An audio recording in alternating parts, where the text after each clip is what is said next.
Let's get more now on our top story that Luis Rubiales has been fined more than €10,000 after being found guilty of sexual assault for kissing Jenni Hermoso.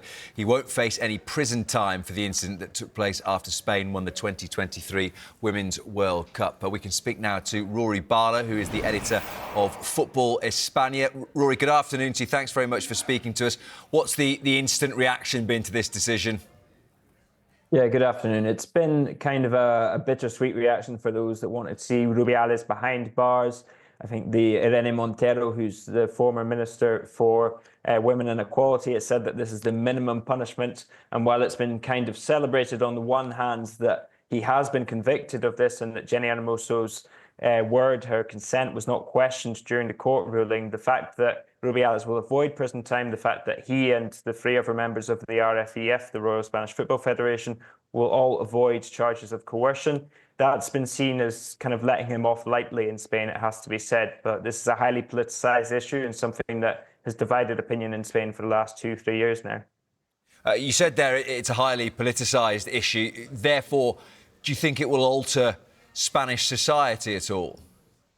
I think it's been a sign of the change that is hopefully coming and the progress that's being made in Spain, in Spanish football and towards equality, that this case has gone so global, that this case has eventually ended up in a conviction and that Rubiales has been punished. However, I think the lightness of this sentence, certainly it shows you that there is still some way to go in terms of where a lot of people want to go, and certainly in terms of the centre-left, the government that's in power right now, they will probably see this as a very light sentence for Rubiales. Rubiales, who has 2 ongoing court cases outside of this as well. So yeah, it's a bittersweet reaction, as I say, and I think part of the sentence is down to the fact that there are mitigating factors due to the celebrations going on and the fact that it was seen as a minor sexual assault. But yes, bittersweet, as I say.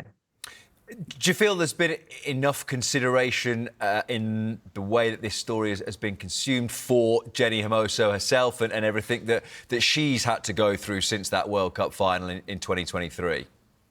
Certainly in terms of damages, I mean, the prosecution during this sought a sentence of 2.5 years in prison for Rubiales. That included the coercion charges as well. But in terms of damages, in terms of what she's had to go through, in terms of her personal suffering, I think most people will see this as well short of the mark. And Hermoso has said during the court scenes that this tarnished some of the best days of her life, that she couldn't leave her house for many weeks. And eventually Hermoso ultimately ended up leaving the country as one of Spain's best footballers and going to Mexican football. And it's hard not to see the two are related. So yeah, in terms of Hermoso and the impact this has had on her, there are those that will say that Hermoso has suffered just as much as Rubiales from this incident, while Rubiales has, of course, lost his job. He was suspended by FIFA, but in terms of kind of the court ruling and in terms of this sentence, this was what he would earn, the kind of €10,800 to about £8,000-9,000. This was what he would earn in 4 days as president of the Football Federation. So it's really,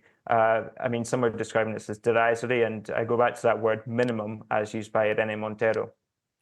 You mentioned it a couple of times that there is perhaps a feeling in a lot of quarters that he has got off lightly here, Luis Rubiales, and I wonder whether, because of that, how that might affect women in future in Spain from speaking out about something similar.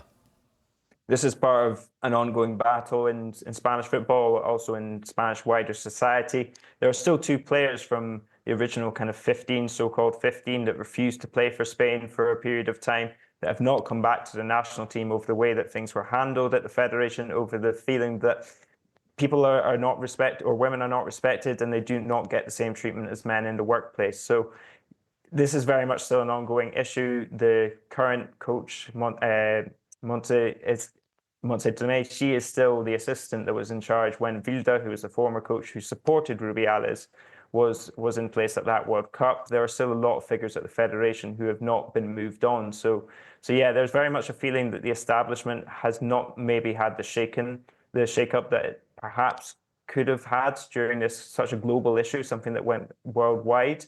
And at the same time, there's been so much media attention and so much kind of talk about this that some are seeing it as, by de facto, some progress in this issue.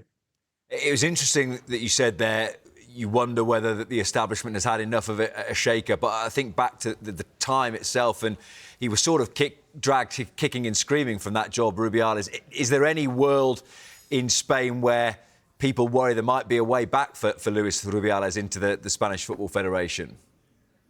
I think with Rubiales, because, as I say, he has 2 ongoing court cases outside of this. He was a very divisive figure before this even kicked off. I mean, there were people calling for his head for years. That tells you that perhaps Rubiales probably won't be back into Spanish football anytime soon, but it does seem as if he will land on his feet. And ultimately, there are many, many people inside the federation, inside Spanish football, that supported Rubiales, including Spain coach Luis de la Fuente, after the original incident, that have not seen any consequences. And so, yeah, does this have the cobwebs kind of come off? I think that very much remains to be seen. And there are people in the government, certainly, that are trying to move on a lot of these figures as well, but haven't been successful as of yet. Rory, good to speak to you this afternoon. Thank you very much. Appreciate your time. Pleasure. Thank you.